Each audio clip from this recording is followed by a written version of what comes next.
Good morning everyone. अज का जो अपना टॉपिक है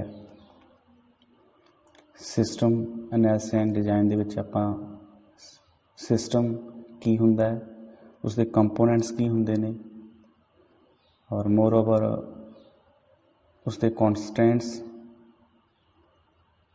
ये पढ़ांगे। तो सब तो पहला आपां नूं पता होना चाहिए कि सिस्टम की हुंदा है। सिस्टम की डेफिनेशन है क्या?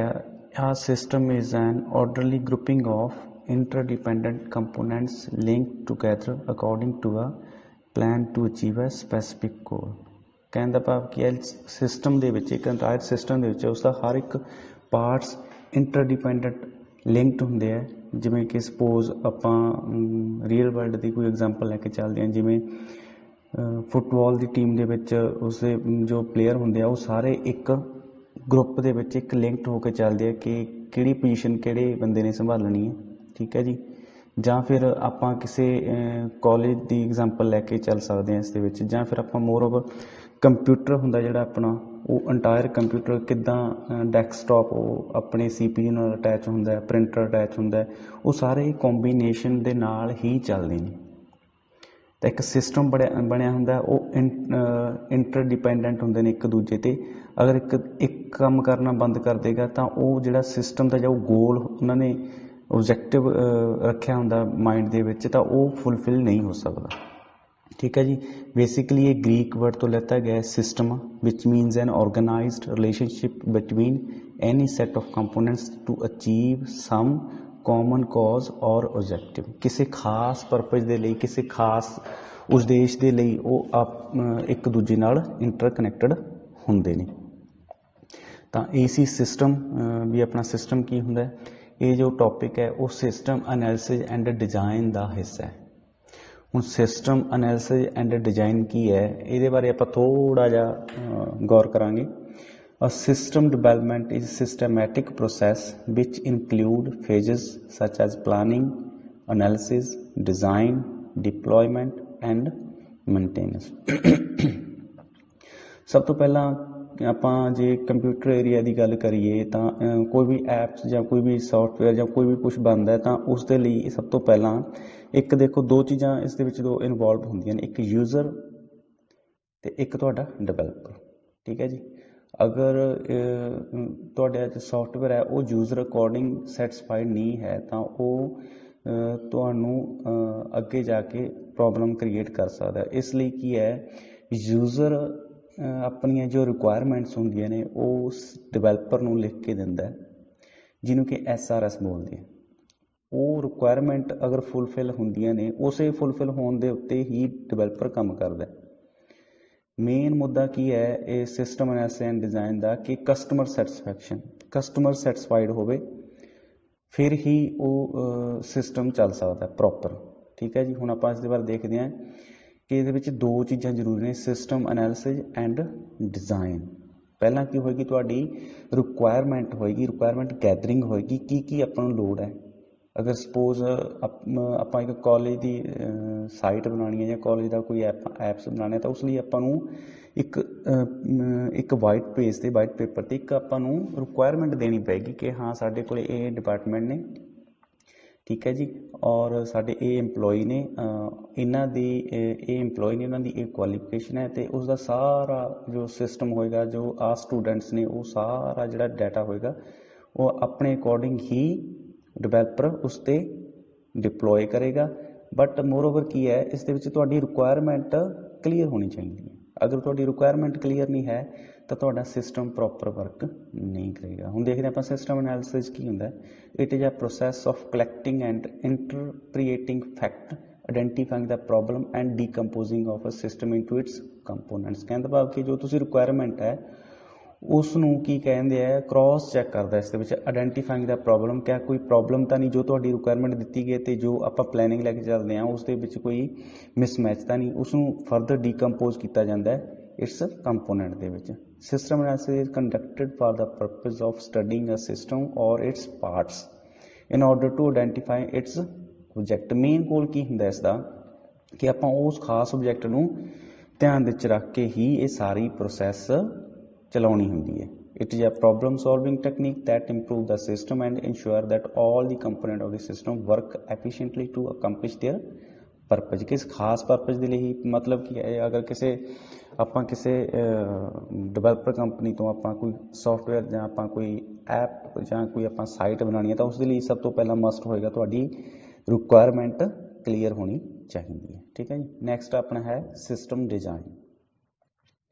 सिस्टम डिजाइन की होंगे it is a process of planning a new business system or replacing an existing system by defining its components or modules to satisfy the specific requirement. Before planning you need to understand old system thoroughly and determine how computer can best used in order to operate efficiently. System design का की होंगे एक बार जो तुहाडी requirement mat होगी तो एक बार तुहाडी रिक्वायरमेंट मैच होगी तो इसके बाद क्या डिवेलपर की करता है उसनू डिजाइनिंग शुरू करना। डिजाइनिंग भी अगेन दो किस्म की जो आप अगे डिस्कस करांगे ओवरव्यू तो डिटेल डिजाइन। डिटेल डिजाइन तो ओवरव्यू डिजाइन के विच भी आप अगे डिस्कस करांगे जो जिस अकॉर्डिंग तुहाडी प्लैनिंग ते तुहाडी रिक्वायरमेंट मैट होंगी है दैन ही तुहाडा डिवेलपर डिजाइनिंग फेज ते पहुंचेगा। ठीक है जी। सिस्टम एनालिसिस एंड डिजाइन तीन चीज़ों पर बेसिकली फोकस करता है सिस्टम से प्रोसैसेस ते एंड टैक्नोलॉजी। टैक्नोलॉजी की है उसने किहड़े मैथड यूज करके उस चीज़ को डेवलप करना है। सिस्टम बारे आपां पहलां गल कर चुके हैं। सिस्टम के कॉन्स्टेंट्स सिस्टम के तीन कॉन्स्टेंट ने जी। पहला है a system must have some structure and behaviour which design to achieve a predefined objective. देखो हर एक चीज़ का स्ट्रक्चर होंदा है हर एक चीज़ का बिहेवियर होंदा है। लाइक स्ट्रक्चर दे विच की है जिवें तुसीं देखो एक नॉर्मल तुहाडा कंप्यूटर है। ठीक है जी। तुहाडा प्रिंटर CPU नाल अटैच होंदा है। तुहाडा जो माउस होंदा है वो भी CPU नाल अटैच होंदा है। तुहाडा जो कीबोर्ड होंदा वो भी CPU नाल अटैच होंदा। बट मतलब कहण दा भाव कि तुहाडा एक प्रॉपर स्ट्रक्चर बनिया होंदा। तुसीं ये नहीं भी तुसीं जो तुहाडा कीबोर्ड है ਉਹਨੂੰ ਤੁਸੀਂ ਕਿਸੇ ਹੋਰ ਚੀਜ਼ ਨਾਲ ਅਟੈਚ ਕਰ ਦਿਓ ਜਾਂ ਮਤਲਬ ਅਟੈਚ ਹੀ ਨਾ ਕਰੋ ਜਾਂ ਤੁਸੀਂ ਪਲੱਗ ਇਨ ਕਰ ਦਿਓ ਸਿੱਧਾ ਪਾਵਰ ਸਪਲਾਈ 'ਚ। ਇੱਦਾਂ ਤੱਕ ਨਹੀਂ ਹੋ ਸਕਦਾ ਨਾ। ਤਾਂ ਇੱਕ ਸਟਰਕਚਰ ਬਣਿਆ ਹੁੰਦਾ ਹਰ ਇੱਕ ਚੀਜ਼। ਜਿਵੇਂ ਗੇਮ ਦੇ ਵਿੱਚ ਹਰ ਇੱਕ ਪਲੇਅਰ ਦਾ ਇੱਕ ऑब्जेक्टिव होंदा है मतलब कि उसने किस जगह ते प्ले करना होंदा है। अगर मिडफील्डर है तो उन्हें मिडफील्डर ते ही काम करेगा फुटबॉल दे विच। अगर तुसी अपना की कहते डिफेंसर हो तो वो डिफेंस ही करेगा। ठीक है जी। ये हर एक डिजाइन एक तुहाडा स्ट्रक्चर बनया होंदा प्रॉपरली स्ट्रक्चर बनया गया स्ट्रक्चर बनया होंदा ते हर एक बंदे का हर एक पार्ट्स का अलग अलग काम होंदा। उस काम नूं वो चंगी तरह करे फिर ही सिस्टम अच्छी तरह वर्क करता है। दूसरा है interconnectivity and interdependence must exist among the system components. हुण देखो इंटरकनेक्टिविटी एंड इंटरडिपेंडेंस ਇਹਦੇ ਵਿੱਚ ਹੀ ਹੁੰਦਾ ਕਿ ਕਹਿਣ ਦਾ ਭਾਵ ਕੀ ਹੈ ਤੁਸੀਂ ਜਦੋਂ ਵੀ ਕੋਈ ਸਿਸਟਮ ਹੈ ਉਹਦੇ ਵਿੱਚ ਹੁੰਦਾ ਤੁਹਾਡਾ ਕੀ ਹੈ ਜਿਵੇਂ ਤੁਸੀਂ ਕੰਪਿਊਟਰ ਸਿਸਟਮ ਦੇ ਵਿੱਚ ਲਾਓ ਇੰਟਰਕਨੈਕਟੀਵਿਟੀ ਦੇ ਵਿੱਚ ਲਾਓ ਤੁਸੀਂ ਅਗਰ ਤੁਸੀਂ ਮਾਊਸ ਤੋਂ ਜਾਂ ਤੁਸੀਂ ਕੀਬੋਰਡ ਤੋਂ ਡਾਟਾ ਐਂਟਰ ਨਹੀਂ ਕਰੋਗੇ ਥਰੂ ਅ ਕੀਬੋਰਡ ਜਾਂ ਮਾਊਸ ਤਾਂ ਉਹ ਐਕਚੁਅਲ ਦੇ ਵਿੱਚ ਇਨਪੁਟ ਕਿੱਦਾਂ ਆਪਣੀ ਰਿਸੀਵ ਕਰੇਗਾ। ਠੀਕ ਹੈ ਜੀ। ਤੇ ਇਹਦੇ ਵਾਸਤੇ ਇੰਟਰਕਨੈਕਟੀਵਿਟੀ ਜ਼ਰੂਰੀ ਹੁੰਦੀ ਹੈ। ਜਿਵੇਂ ਕਿ ਤੁਸੀਂ ਕਾਲਜ ਦੇ ਵਿੱਚ ਕੰਮ ਕਰਦੇ ਹੋ ਜਾਂ ਸਕੂਲ ਦੇ ਵਿੱਚ ਕੰਮ ਕਰਦੇ ਹੋ ਐਜ਼ ਏਮਪਲੋਈ ਤਾਂ ਤੁਹਾਡੀ ਇੰਟਰਕਨੈਕਟੀਵਿਟੀ ਮਤਲਬ ਤੁਹਾਡੇ ਸਟਾਫ ਦੀ ਜਾਂ ਤੁਹਾਡੇ ਕੰਮ ਦੀ ਜਾਂ ਤੁਹਾਡੇ ਲੈਕਚਰਸ ਦੀ ਜਾਂ ਤੁਹਾਡੇ ਸਟੂਡੈਂਟਸ ਨਾਲ ਇੰਟਰਕਨੈਕਟ ਹੋਵੋਗੇ ਤਾਂ ਹੀ ਉਹ ਇੱਕ ਅੱਛੇ ਆਪਣੇ ਕੀ ਕਹਿੰਦੇ ਨੇ ਅੱਛਾ ਤੁਸੀਂ ਰੋਲ ਅਦਾ ਕਰ ਸਕਦੇ ਹੋ। ਤੀਸਰਾ ਇਹਦਾ objective of the organisation have a higher priority than the objective of its subsystem. देखो ऑब्जेक्टिव हर एक ऑर्गेनाइजेशन का ऑब्जेक्टिव होंदा है कि उसने की काम करना है। जिवें डिवेलपर का क्या ऑब्जेक्टिव है कि उसने एक अच्छा सॉफ्टवेयर या अच्छा एक साइट यूजर नूं बना के हैंड ओवर करनी होंदी है। For example traffic management system payroll system automatic library system human resource information system ये सारियां दियां एग्जाम्पल ने। ठीक है जी। हुण अगे बढ़ते हैं प्रॉपर्टी ऑफ अ सिस्टम की प्रॉपर्टीज़ ने। पहली की है organisation. Organization implies structure and order. It is arrangement of components that helps to achieve predetermined objective।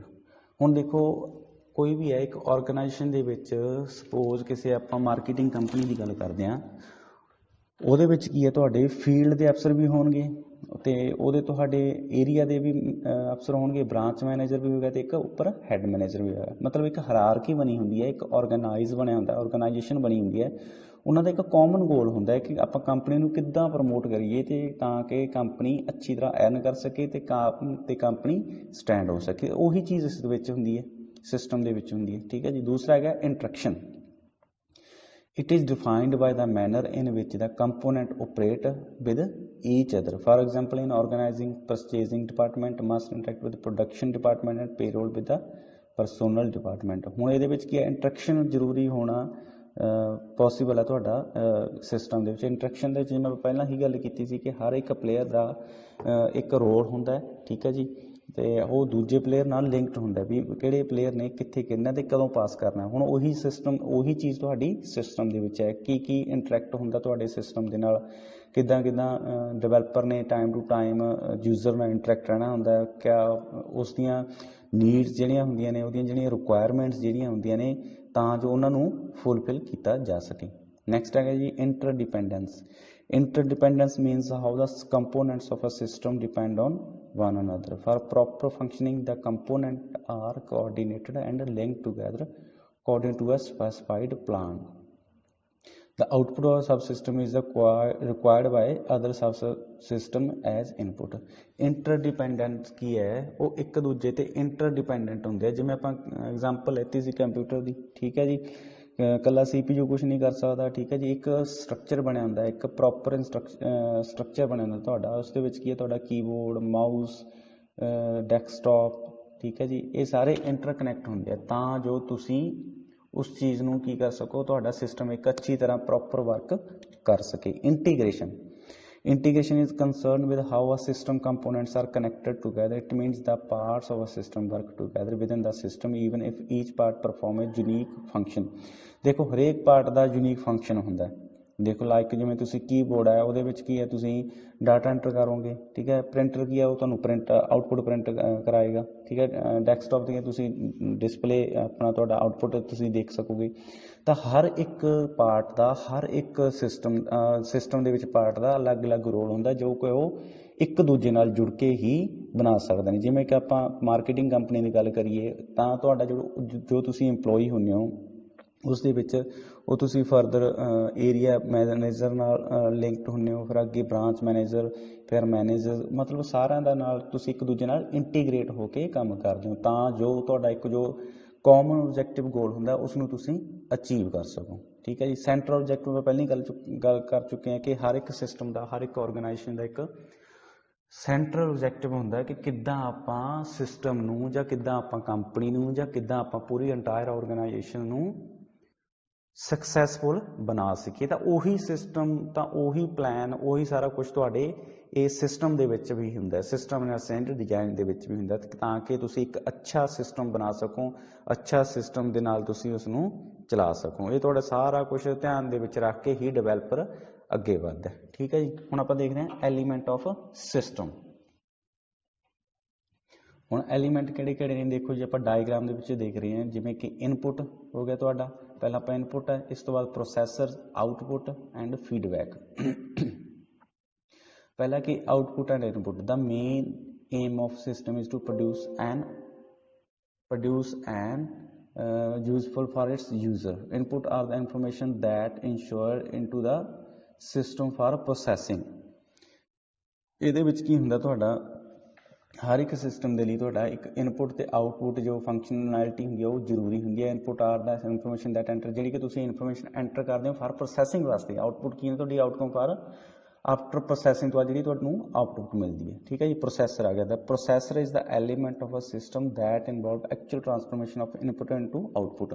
Processor ਦਾ ਕੰਮ ਕੀ ਹੁੰਦਾ, ਤੁਹਾਡਾ ਜੋ ਤੁਹਾਡੇ ਤੋਂ ਇਨਪੁੱਟ ਲੈਤੀ ਜਾਂਦੀ ਹੈ, ਜਿਵੇਂ ਕੰਪਿਊਟਰ ਲੈਂਦਾ ਹੈ ਤੇ ਉਸ ਨੂੰ ਟ੍ਰਾਂਸਫਾਰਮ ਕਰਕੇ ਉਹਨੂੰ ਫਰਦਰ ਆਊਟਪੁੱਟ ਦੇ ਵਿੱਚ ਤੁਹਾਨੂੰ ਜਨਰੇਟ ਕਰਕੇ ਦਿੰਦਾ ਹੈ। ਠੀਕ ਹੈ ਜੀ। ਇਹ ਸਾਰਾ ਕੰਮ ਕੌਣ ਕਰਦਾ ਹੈ, ਕੰਟਰੋਲ, ਉਸ ਨੂੰ ਕੰਟਰੋਲ ਕੌਣ ਕਰਦਾ ਹੈ, ਤੁਹਾਡਾ ਕੰਟਰੋਲ ਹੁੰਦਾ ਸੈਂਟਰਲ ਪ੍ਰੋਸੈਸਿੰਗ ਯੂਨਿਟ ਹੁੰਦਾ ਹੈ।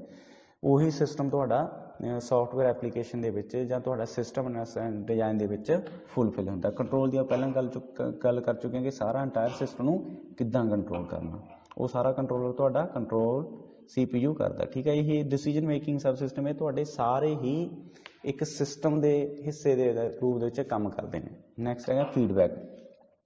Feedback provides the control in the dynamic system. Positive feedback in routine in nature that encourage the performance of the system. Feedback मतलब की है जो एक बार ਤੁਹਾਨੂੰ ਆਊਟਪੁੱਟ ਮਿਲ ਜਾਂਦੀ ਆ ਉਸ ਤੇ ਤੁਸੀਂ ਫੀਡਬੈਕ ਕੀ ਕਹਿੰਦੇ ਹੁੰਦੇ ਫੀਡਬੈਕ ਤੁਸੀਂ ਜਿਵੇਂ ਕਿ ਤੁਹਾਡਾ ਡਿਵੈਲਪਰ ਹੈ ਇੱਕ ਉਸਨੇ ਮਿਨੀ ਮਾਡਲ ਬਣਾਇਆ ਤੁਹਾਡੀ ਰਿਕੁਆਇਰਮੈਂਟ ਦੇ ਅਕੋਰਡਿੰਗ ਅਗਰ ਉਹ ਰਿਕੁਆਇਰਮੈਂਟ ਦੀ ਤੁਹਾਨੂੰ ਉਹ ਮਾਡਲ ਦੀ ਮਿਨੀ ਮਾਡਲ ਦੀ ਤੁਹਾਨੂੰ ਆਊਟਪੁੱਟ ਜਨਰੇਟ ਕਰਕੇ ਦੇਗਾ ਵੀ ਇੱਦਾਂ ਦਾ ਤੁਹਾਡਾ ਕੰਮ ਤੁਹਾਡਾ ਜਿਹੜਾ ਸਿਸਟਮ ਬਣਿਆ ਹੋਇਆ ਇੱਦਾਂ ਦਾ ਕੰਮ ਕਰੇਗਾ। ਇਸ ਤੋਂ ਬਾਅਦ ਤੁਹਾਨੂੰ ਦਿਖਾਏਗਾ ਅਗਰ ਤੁਹਾਡੇ ਤੋਂ ਫੀਡਬੈਕ ਲਏਗਾ ਅਗਰ ਪੋਜ਼ੀਟਿਵ ਹੋਈ ਤਾਂ ਉਹ ਉਸ ਨੂੰ ਅੱਗੇ ਜਨਰੇਟ ਕਰ ਦੇਗਾ ਪ੍ਰੋਟੋਟਾਈਪ ਮਾਡਲ ਤੋਂ ਅੱਗੇ ਜਿਹੜਾ ਅਸਲ ਮਾਡਲ ਹੈ ਓਰੀਜਨਲ ਮਾਡਲ ਬਣਾ ਦੇਗਾ। ਅਗਰ ਨੈਗੇਟਿਵ ਫੀਡਬੈਕ ਹੈ ਤਾਂ ਉਸ ਦੇ ਵਿੱਚ ਉਹ ਚੇਂਜਸ ਕਰਕੇ ਦੁਬਾਰੇ ਫਿਰ ਉਸ ਨੂੰ ਇਨਪੁਟ ਦੇਗਾ ਪ੍ਰੋਸੈਸ ਉਹਦੇ ਵਿੱਚ ਟਰਾਂਸਫਾਰਮ ਕਰੇਗਾ ਐਂਡ ਇਸ ਤੋਂ ਬਾਅਦ ਫਿਰ ਆਊਟਪੁੱਟ ਮਿਲੇਗੀ। ਇਹ ਸਾਰਾ ਇੱਕ ਪ੍ਰੋਸੈਸ ਹੀ ਦੀ ਤਰ੍ਹਾਂ ਚੱਲਦਾ ਹੈ ਜੋ ਕਿ ਜਿੰਨਾ ਚਿਰ ਕਸਟਮਰ ਦੀ ਸੈਟਿਸਫੈਕਸ਼ਨ ਨਹੀਂ ਹੁੰਦੀ ਉਹਨਾਂ ਟਾਈਮ ਇਹ ਤੁਹਾਡੇ ਸਰਕਲ ਦੇ ਵਿੱਚ ਪ੍ਰੋਸੈਸ ਚੱਲੀ ਜਾਂਦੀ ਹੈ। टाइप्स ऑफ सिस्टम आप देखने टाइप ऑफ सिस्टम किन्नी किस्म के ने फिजिकल और abstract system. Physical system are tangible system we can touch and feel system. Physical system like जिमें कि तुसी कंप्यूटर हो गया या जिहड़ी तुसी चीज़ देख सकते हो वो तुहाडा फिजिकल सिस्टम है। हुण आपां गल करदे हां अबस्ट्रैक्ट सिस्टम की। अबस्ट्रैक्ट सिस्टम की हुंदा है? Abstract system are non physical entities or conceptual that may be formula representation or module of real system. ਇਸ ਦੇ ਵਿੱਚ ਕੀ ਹੁੰਦਾ ਹੈ ਨॉन ਫਿਜ਼ੀਕਲ ਤੁਹਾਡਾ ਸਿਸਟਮ ਹੁੰਦਾ ਹੈ ਇਹਦੇ ਵਿੱਚ ਫਾਰਮੂਲਾ ਜਾਂ ਰਿਪਰੈਜ਼ੈਂਟੇਸ਼ਨ ਔਰ ਮਾਡਲ ਆਫ ਰੀਅਲ ਸਿਸਟਮ ਮਤਲਬ ਕਿ ਤੁਸੀਂ ਟੱਚ ਜਾਂ ਫੀਲ ਨਹੀਂ ਕਰ ਸਕਦੇ ਠੀਕ ਹੈ ਜੀ। ਦੂਸਰਾ ਹੈਗਾ ਤੁਹਾਡਾ ਓਪਨ ਔਰ ਕਲੋਜ਼ ਸਿਸਟਮ। ओपन सिस्टम की है थोड़ा open system must interact with its environment it receive input from deliveries output to the outside of the system for example an information system which must adapt to the changing environment condition. मतलब कहने का भाव की है थोड़ा जो थोड़े open system होंदा है इस कि थोड़ी जी इन्वायरमेंट होंगी है उस पर रिफ्लैक्शन होंगी है जिदा थोड़ी इन्वायरमेंट होगी उदा तो वो इन्फॉर्मेशन जनरेट होगी जिहड़ा कि थोड़ी रिफ्लैक्शन होगी और इन्वायरमेंट के थ्रू होगी ठीक है। दूसरा है जी close system. Close system does not interact with its environment it is isolated from environmental influences. A completely close system are rare in reality. ਜਿਹੜਾ क्लोज सिस्टम ਹੁੰਦਾ ਉਹ ਤੁਹਾਡੇ एनवायरमेंट ਨਾਲ मैच नहीं ਹੁੰਦਾ ठीक है जी ना ही ਉਹਦਾ ਕੋਈ ਇਫੈਕਟ ਹੁੰਦਾ ਤੇ ਨਾ ਹੀ ਉਸ ਨਾਲ ਕੋਈ ਉਹ ਤੁਹਾਡੇ ਸਿਸਟਮ ਤੇ ਕੋਈ ਪ੍ਰਭਾਵ ਪਾਉਂਦਾ ਠੀਕ ਹੈ ਜੀ। ਇਹ completely close system is rare in reality. ਇਹ ਇਦਾਂ ਦੇ ਬਹੁਤ ਹੀ ਘੱਟ ਕਿਸਮ ਦੇ ਸਿਸਟਮ ਹੁੰਦੇ ਆ। ਅੱਗੇ ਹੈ ਜੀ adaptive and non adaptive system. Adaptive system respond to the changing environment in way to improve their performance and survive. For example, human beings and animals. Adaptive ਦੇ ਵਿੱਚ ਕੀ ਹੈ ਤੁਸੀਂ ਆਪਾਂ ਸਾਰੇ ਹਿਊਮਨ ਬੀਇੰਗਸ ਜਾਂ ਐਨੀਮਲ ਜਾਣਦੇ ਆ ਮਤਲਬ ਕਿ ਆਪਾਂ এনवायरमेंट ਦੇ ਥਰੂ ਹੀ ਉੱਦਾਂ ਰਿਐਕਟ ਕਰਦੇ ਆ ਠੀਕ ਹੈ। ਜਿਵੇਂ ਕਿ ਵੈਦਰ ਦੇ ਮੌਸਮ ਆਪਾਂ ਮੀਂਹ ਦੇ ਮੌਸਮ ਦੇ ਵਿੱਚ ਕਿੱਦਾਂ ਇੰਟਰੈਕਟ ਕਰਦੇ ਆ ਕਿੱਦਾਂ ਆਪਾਂ ਐਕਸਪ੍ਰੈਸ਼ਨ ਦਿੰਦੇ ਆ ਜਾਂ ਮਤਲਬ ਗਰਮੀ 'ਚ ਆਪਾਂ ਕਿੱਦਾਂ ਫੀਲ ਕਰਦੇ ਆ ਇਹ ਸਾਰਾ ਹੁੰਦਾ ਤੁਹਾਡਾ adaptive system. Non adaptive system की है does not respond to it requirement for example machines. देखो ह्यूमन बीइंग्स का एनवायरनमेंट के थ्रू ही एनवायरनमेंट के जरिए ही ਆਪਾਂ ਕੀ ਕਹਿੰਦੇ ਆ रिएक्ट करते हैं बट जो ਜਿਹੜੀਆਂ ਇਹਦੇ ਵਿੱਚ नॉन अडेप्टिव ਵਿੱਚ ਹੁੰਦਾ ਹੈ ਉਹ ਮਸ਼ੀਨਸ ਹੁੰਦੀਆਂ। ਦੇਖੋ ਮਸ਼ੀਨ ਨੂੰ ਧੁੱਪੇ ਰੱਖ ਦੋ ਤੇ ਛਾਵੇਂ ਰੱਖ ਦੋ ਉਹਨਾਂ ਨੇ ਕੋਈ ਐਕਸਪ੍ਰੈਸ਼ਨ ਤਾਂ ਨਹੀਂ ਦੇਣਾ ਨਾ ਉਹਨਾਂ ਨੇ ਕੋਈ ਫੀਲ ਤਾਂ ਨਹੀਂ ਕਰਨਾ ਬਸ ਇਹੀ ਸਿਸਟਮ ਇਹਦੇ ਵਿੱਚ ਫਰਕ ਹੁੰਦਾ ਹੈ। ਅੱਗੇ ਹੈ ਪਰਮਾਨੈਂਟ ਔਰ ਟੈਂਪਰੇਰੀ ਸਿਸਟਮ।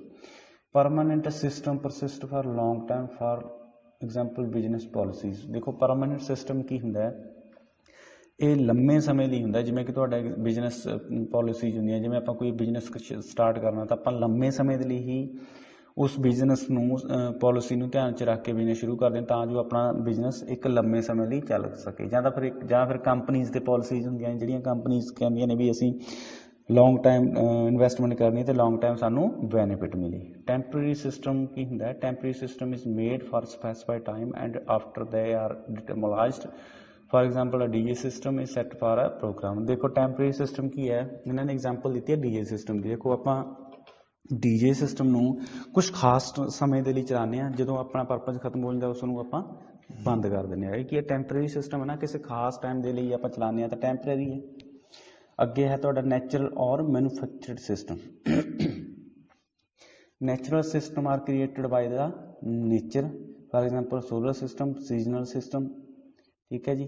ਜਿਹੜਾ ਨੈਚੁਰਲ ਸਿਸਟਮ ਹੁੰਦਾ ਤੁਹਾਡਾ ਇਹ ਤੁਹਾਡਾ ਕ੍ਰੀਏਟਡ ਬਾਈ ਦਾ ਨੇਚਰ ਹੁੰਦਾ। ਫਾਰ ਐਗਜ਼ਾਮਪਲ ਸੋਲਰ ਸਿਸਟਮ ਦੇਖੋ, ਅਗਰ ਧੁੱਪ ਹੋਏਗੀ ਤਾਂ ਤੁਹਾਡਾ ਸੋਲਰ ਸਿਸਟਮ ਚੱਲੇਗਾ, ਠੀਕ ਹੈ। ਅਗਰ ਧੁੱਪ ਹੋਏਗੀ ਤਾਂ ਤੁਸੀਂ ਬਾਹਰ ਜ਼ਿਆਦਾ ਕੱਪੜੇ ਸੁਕਾ ਸਕੋਗੇ ਜਾਂ ਕੰਮ ਕਰ ਸਕੋਗੇ, ਠੀਕ ਹੈ ਜੀ। ਨੇਚਰ ਆਪਣੇ 'ਤੇ ਇਫੈਕਟ ਕਰਦਾ ਨਾ ਇਹ। ਅਤੇ ਜਾਂ ਫਿਰ ਸੀਜ਼ਨਲ ਸਿਸਟਮ ਹੁੰਦਾ। ਦੂਸਰਾ ਤੁਹਾਡਾ ਹੈਗਾ manufacture system. Manufacture system is the man made system, for example rockets, dams and trains. Manufacture ਕੀ ਹੁੰਦਾ, ਆਪਾਂ ਜਿਵੇਂ ਕਿਸੇ ਵੀ ਚੀਜ਼ 'ਤੇ ਦੇਖਦੇ ਹਾਂ ਮੈਨੂਫੈਕਚਰ ਡੇਟ, ਮਤਲਬ ਬਣਾਈ ਤਾਂ ਕਿਸੇ ਇਨਸਾਨ ਨੇ ਹੁੰਦੀ ਹੈ ਨਾ, ਉਹ ਬਣਾਈ ਤਾਂ ਕਿਸੇ ਇਨਸਾਨ ਨੇ ਹੁੰਦੀ ਹੈ, ਬਟ ਮਾਰਕ ਕੀ ਲੱਗਿਆ ਹੁੰਦਾ ਉਸ 'ਤੇ, ਕੰਪਨੀ ਦਾ ਲੱਗਿਆ। ਇਟ ਮੀਨਸ ਕੀ ਹੈ, ਉਹ ਮੈਨ ਮੇਡ ਹੈ। ਫੋਰ ਐਗਜ਼ਾਮਪਲ ਮੈਡੀਸਨਸ ਹੋ ਗਈਆਂ ਤੁਹਾਡੀਆਂ ਜਾਂ ਕੋਈ ਤੁਹਾਡੇ ਪ੍ਰੋਡਕਟ ਹੋ ਗਏ, ਇਹ ਸਾਰੇ ਮੈਨ ਮੇਡ ਹੁੰਦੇ। ਅਤੇ ਇਹ ਤੁਹਾਡੇ ਕਿਹੜੀ ਕੈਟੇਗਰੀ 'ਚ ਆ ਜਾਂਦਾ ਸਿਸਟਮ, ਇਹ ਮੈਨੂਫੈਕਚਰ ਸਿਸਟਮ ਦੇ ਵਿੱਚ। ਨੈਕਸਟ ਹੈ ਤੁਹਾਡਾ ਡਿਟਰਮਿਨਿਸਟਿਕ ਔਰ ਪ੍ਰੋਬੈਬਿਲਿਸਟਿਕ system. Deterministic system operates in a predictable manner and the interaction between system components is known with certainty. For example, 2 molecules of hydrogen and 1 molecule of oxygen makes water. Deterministic ही है, ਇਹ ਆਪਾਂ ਪ੍ਰਡਿਕਟ ਕਰਦੇ ਹਾਂ, ਇਸ ਪ੍ਰਡਿਕਟਿਵ manner ਦੇ ਵਿੱਚ ਚੱਲਦਾ ਹੈ, ਜਿਹੜਾ ਕਿ ਦੋ ਚੀਜ਼ਾਂ ਨੂੰ ਬਣਾ ਕੇ ਅੱਗੇ ਪੋਸੀਬਿਲਿਟੀ ਕ੍ਰੀਏਟ ਕਰਦਾ ਹੈ। ਮਤਲਬ ਕੀ ਹੈ, ਫੋਰ ਐਗਜ਼ਾਮਪਲ 2 molecule, ਇਹ ਸਾਇੰਸ ਦਾ ਕੰਸੈਪਟ ਹੈ। 2 molecule of hydrogen and 1 molecule of oxygen, 2 molecule hydrogen ਦੇ ਅਤੇ 1 ਮੋਲੀਕੂਲ ਤੁਹਾਡਾ ਜੋ ਆਕਸੀਜਨ ਦਾ ਬਣਾ ਕੇ ਹੀ ਇੱਕ ਜਿਵੇਂ ਕਿ ਪਾਣੀ ਬਣਦਾ, ਉਸ ਤਰ੍ਹਾਂ ਹੀ ਇਹ ਡਿਟਰਮਿਨਿਸਟਿਕ ਹੈ, ਕੰਬੀਨੇਸ਼ਨ ਹੁੰਦਾ ਦੋ ਚੀਜ਼ਾਂ ਦਾ, ਠੀਕ ਹੈ ਜੀ। Probabilistic system. Probabilistic system shows uncertain behavior, the exact output is not known. For example, weather forecasting, mail delivery। ਹੁਣ ਦੇਖੋ ਪ੍ਰੋਬੈਬਿਲਿਸਟਿਕ ਇਹਦੇ 'ਚ ਪ੍ਰੋਬੇਬਿਲਿਟੀ ਹੁੰਦੀ ਹੈ, ਆਪਾਂ ਸ਼ਿਓਰਿਟੀ ਨਹੀਂ ਦੇ ਸਕਦੇ ਹੁੰਦੇ ਵੀ ਇਹ ਕੰਮ ਪ੍ਰੋਪਰ ਤੁਹਾਡਾ ਕੰਮ ਕਰੇਗਾ ਵੀ ਜਾਂ ਨਹੀਂ ਵੀ ਕਰੇਗਾ। ਫੋਰ ਐਗਜ਼ਾਮਪਲ, ਜਾਂ ਤਾਂ ਵੈਦਰ ਫੋਰਕਾਸਟਿੰਗ, ਪਹਿਲਾਂ ਆਪਾਂ ਦੇਖੋ ਵੈਦਰ ਫੋਰਕਾਸਟਿੰਗ ਹੁੰਦੀ ਹੈ ਵੀ ਇਸ ਦਿਨ ਤੁਹਾਡਾ ਮੀਂਹ ਪਏਗਾ ਜਾਂ ਇਸ ਦਿਨ ਤੁਹਾਡੇ ਧੁੱਪ ਨਿਕਲੇਗੀ, ਬਟ ਆਪਾਂ ਪ੍ਰੋਬੇਬਿਲਿਟੀ ਹੁੰਦੀ ਹੈ, ਸ਼ਿਓਰਿਟੀ ਤਾਂ ਨਹੀਂ ਦੇ ਸਕਦੇ ਨਾ, ਇਹ ਤਾਂ ਨੇਚਰ ਹੈ। ਹੋ ਸਕਦਾ ਚੇਂਜ ਵੀ ਹੋ ਜੇ, ਹੋ ਸਕਦਾ ਹੋਵੇ ਵੀ ਜਾਂ ਹੋ ਸਕਦਾ ਨਾ ਵੀ ਹੋਵੇ, ਤਾਂ ਇਹ ਇੱਕ ਪ੍ਰੋਬੇਬਿਲਿਟੀ ਹੁੰਦੀ ਹੈ, ਅਤੇ ਤੁਹਾਡਾ ਪ੍ਰੋਬੇਬਿਲਿਟੀ ਸਿਸਟਮ ਦੇ ਅੰਡਰ ਹੀ ਆਉਂਦਾ ਹੈ। ਤੁਹਾਡਾ ਆ ਗਿਆ ਅੱਗੇ social human machine and machine system. ਇਹ ਆਪਾਂ ਪਹਿਲਾਂ ਹੀ ਗੱਲ ਕਰ ਚੁੱਕੇ ਹਾਂ, ਠੀਕ ਹੈ ਜੀ। Social system is made up of people, for example social clubs and societies, ਠੀਕ ਹੈ। ਪੀਪਲਸ ਇਹ ਨੋਰਮਲ ਤੁਹਾਨੂੰ ਪਤਾ ਹੀ ਹੈ। Human machine system, both human and machine are involved to perform a particular task, for example computer programming. ਇਹਦੇ ਵਿੱਚ ਦੋਨਾਂ ਦਾ ਕੰਬੀਨੇਸ਼ਨ ਹੁੰਦਾ, ਮਸ਼ੀਨ ਦਾ ਔਰ ਹਿਊਮਨ ਦਾ। ਅਗਰ ਮਸ਼ੀਨ ਨਹੀਂ ਤਾਂ ਉਹ ਸਿਸਟਮ ਹੀ ਚੱਲੇਗਾ, ਜੇ ਹਿਊਮਨ ਨਹੀਂ ਤਾਂ ਉਹ ਫਿਰ ਨਹੀਂ ਸਿਸਟਮ ਚੱਲੇਗਾ, ਕਿਉਂਕਿ ਦੋਨਾਂ ਦਾ ਕੰਬੀਨੇਸ਼ਨ ਹੁੰਦਾ। ਜਿਵੇਂ ਆਪਾਂ ਕੰਪਿਊਟਰ ਪ੍ਰੋਗਰਾਮਿੰਗ ਕਰਨ ਵਾਸਤੇ ਨਾਲ ਤਾਂ ਆਪਾਂ ਨੂੰ ਮਸ਼ੀਨ ਦੀ ਲੋੜ ਹੁੰਦੀ ਹੈ ਕੰਪਿਊਟਰ ਦੀ, ਅਤੇ ਨਾਲੇ ਆਪਾਂ ਨੂੰ ਮੈਨ ਦੀ ਲੋੜ ਹੁੰਦੀ ਜਿਹੜਾ ਕਿ ਉਹ ਪ੍ਰੋਗਰਾਮਿੰਗ ਕਰਦਾ। ਨੈਕਸਟ ਆ ਗਿਆ ਜੀ ਤੁਹਾਡਾ machine system. Machine system is where human interface is neglected, all the tasks are performed by the machine, for example autonomous robot।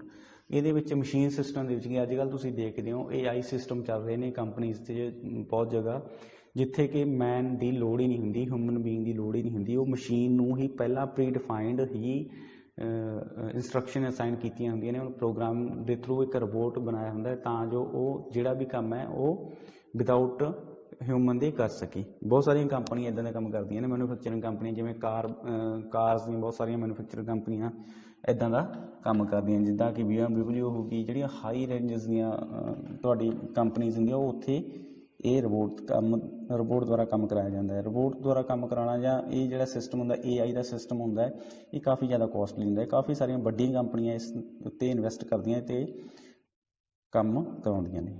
ਅੱਗੇ ਆ ਜੀ man made information system. It is an interconnected set of information resources to manage data for particular organization under direct management control। Man-made information system, ਇਹਦੇ ਵਿੱਚ ਤੁਹਾਡੇ ਕਈ ਕਿਸਮ ਦੀਆਂ information ਹੁੰਦੀ ਹੈ, like formal information, informal information ਅਤੇ computer based information. ਪਹਿਲਾਂ ਆਪਾਂ ਫਾਰਮਲ ਦੇਖਾਂਗੇ। It is based on the flow of information in the form of memos, instruction etcetera from top level to lower level. Formal ਦੇ ਵਿੱਚ ਕੀ ਆਉਂਦਾ, ਇੱਕ hierarchy ਬਣੀ ਹੁੰਦੀ ਹੈ, ਉਹ ਜਿਹੜਾ ਸਾਰਾ ਸਿਸਟਮ ਕੰਮ ਕਰਦਾ ਤੁਹਾਡਾ ਟੋਪ ਟੂ ਲੋਅਰ ਕਰਦਾ। ਜਿਵੇਂ ਤੁਹਾਡੀ ਆਰਗੇਨਾਈਜ਼ਿੰਗ ਕੰਪਨੀ ਹੋ ਗਈ, ਮਾਰਕੀਟਿੰਗ ਕੰਪਨੀ ਹੋ ਗਈ, ਇਹ ਸਾਰੀਆਂ ਤੁਹਾਡੀਆਂ ਫਾਰਮਲ ਸਿਸਟਮ ਵਿੱਚ ਅੰਦਰ ਆਉਂਦੀਆਂ। ਇਨਫਾਰਮਲ ਸਿਸਟਮ 'ਚ ਕੀ ਆਉਂਦਾ, this is employee based system which solves the day to day work related problem. ਇਹਦੇ ਵਿੱਚ ਕੀ ਹੈ, ਹਰ ਇੱਕ ਇੰਪਲੋਈ ਡੇ ਟੂ ਡੇ ਕੀ ਆਪਣੀ ਜੋ ਟਾਸਕ ਕਰਦਾ ਹੈ ਉਹ ਅੱਗੇ ਸਬਮਿਟ ਕਰਾਉਂਦਾ ਹੈ, ਮਤਲਬ ਇਹ ਉਹਨਾਂ ਨੇ ਆਹ ਡੇ ਵਿੱਚ ਕੰਮ ਕੀਤਾ, ਇਹ ਡੇ ਵਿੱਚ ਕੰਮ ਕੀਤਾ, ਮਤਲਬ ਕਿ ਇਨਫੋਰਮਲ ਸਿਸਟਮ ਜਿਸ ਇੰਪਲੋਈ ਬੇਸਡ ਹੁੰਦਾ ਪ੍ਰੋਪਰਲੀ ਇਹ, ਠੀਕ ਹੈ ਜੀ। ਥਰਡ ਹੈ ਜੀ computer based system. This system is directly dependent on the computer for managing business application, for example automatic library system, railway reservation system, banking system. ਹੁਣ ਦੇਖੋ ਇਸ ਦੇ ਵਿੱਚ ਕੀ ਹੈ, ਸਾਰਾ ਕੰਪਿਊਟਰ ਸਿਸਟਮ ਦੇ ਥਰੂ ਕੰਮ ਹੁੰਦਾ। ਰੇਲਵੇ ਰਿਜ਼ਰਵੇਸ਼ਨ ਸਿਸਟਮ 'ਚ ਇੱਕ ਵਾਰ ਤੁਸੀਂ ਰਿਜ਼ਰਵੇਸ਼ਨ ਦੇਤੀ, ਠੀਕ ਹੈ ਜੀ, ਤੁਹਾਡਾ ਉਹ ਸਿਸਟਮ ਦੇਖੇਗਾ ਵੀ ਉਹ ਤੁਹਾਨੂੰ ਰਿਜ਼ਰਵੇਸ਼ਨ ਅਲਾਟ ਹੋਏਗੀ ਨਹੀਂ ਜਾਂ ਨਹੀਂ ਹੋਏਗੀ, ਜਾਂ ਤੁਸੀਂ ਕਿਊ 'ਚੋਂ ਜਾਂ ਤੁਹਾਡੀ ਕੈਂਸਲ ਹੋਏਗੀ, ਠੀਕ ਹੈ। ਇਹ ਅਕੋਰਡਿੰਗ ਟੂ ਉਹ ਪ੍ਰੋਪਰ ਸਿਸਟਮ ਦੇ ਥਰੂ ਹੀ ਹੁੰਦਾ। ਜਿਵੇਂ ਤੁਹਾਡੀ ਫਲਾਈਟ ਦੀ ਟਿਕਟ ਤੁਸੀਂ ਬੁੱਕ ਕਰਾਉਂਦੇ ਹੋ, ਰਿਜ਼ਰਵੇਸ਼ਨ ਕਰਾਉਂਦੇ ਹੋ, ਜਾਂ ਤੁਸੀਂ ਬੈਂਕਿੰਗ ਸਿਸਟਮ ਵਿੱਚ ਕੋਈ ਆਪਣਾ ਕੋਈ ਕੰਮ ਕਰਾਉਂਦੇ ਹੋ, ਉਸ ਸਿਸਟਮ ਦੇ ਥਰੂ ਹੀ ਹੁੰਦਾ। ਮੇ ਬੀ ਸਰਵਰ ਡਾਊਨ ਹੋ ਗਿਆ ਇਨ ਕੇਸ ਅਗਲੇ ਕੁਛ ਘੰਟਿਆਂ ਵਿੱਚ ਜਦੋਂ ਤੁਸੀਂ ਰਿਜ਼ਰਵੇਸ਼ਨ ਕਰਾਈ ਹੈ, ਤਾਂ ਉਹ ਸਾਰਾ ਸਿਸਟਮ ਦੇ ਡਿਪੈਂਡ ਹੀ ਚੱਲਦਾ ਹੁੰਦਾ। ਤਾਂ ਅੱਜ ਆਪਾਂ ਦੇਖਿਆ ਹੈਗਾ ਤੁਹਾਡੇ ਸਾਰੇ ਸਿਸਟਮ ਦੇ ਬਾਰੇ। ਸਿਸਟਮ ਕੀ ਹੁੰਦਾ ਹੈ, system analysis and design the concept ਹੈ ਜੋ ਆਪਣਾ, ਸਿਸਟਮ ਦੇ ਕੰਪੋਨੈਂਟਸ ਕੀ ਹੋ ਗਏ, ਸਿਸਟਮ ਦੇ ਕਨਸਟੈਂਟਸ ਕਿਹੜੇ ਹੋ ਗਏ, ਠੀਕ ਹੈ ਜੀ, ਤੇ ਟਾਈਪਸ ਆਫ ਸਿਸਟਮ, ਕਿੰਨੇ ਕਿਸਮ ਦਾ ਸਿਸਟਮ ਹੁੰਦਾ, ਇਹ ਸਾਰਾ ਆਪਾਂ ਅੱਜ ਤੁਹਾਡੇ ਟੌਪਿਕ ਦੇ ਵਿੱਚ ਚੰਗੀ ਤਰ੍ਹਾਂ ਇਹਨੂੰ ਆਪਾਂ ਡਿਸਕਸ ਕੀਤਾ, ਠੀਕ ਹੈ ਜੀ। ਤੇ ਜਿਹੜਾ ਹੁਣ SDLC ਫੇਜ਼ਸ ਹੈ ਉਹ ਆਪਾਂ ਨੈਕਸਟ ਟੌਪਿਕ ਦੇ ਵਿੱਚ ਡਿਸਕਸ ਕਰਾਂਗੇ। ਅੱਜ ਲਈ ਇੰਨਾ ਹੀ ਹੈ, ਤੇ ਆਈ ਹੋਪ ਕਿ ਤੁਹਾਨੂੰ ਇਹ ਜੋ ਟੌਪਿਕ ਹੈ ਸਮਝ ਆ ਗਿਆ ਹੋਊਗਾ। ਧੰਨਵਾਦ।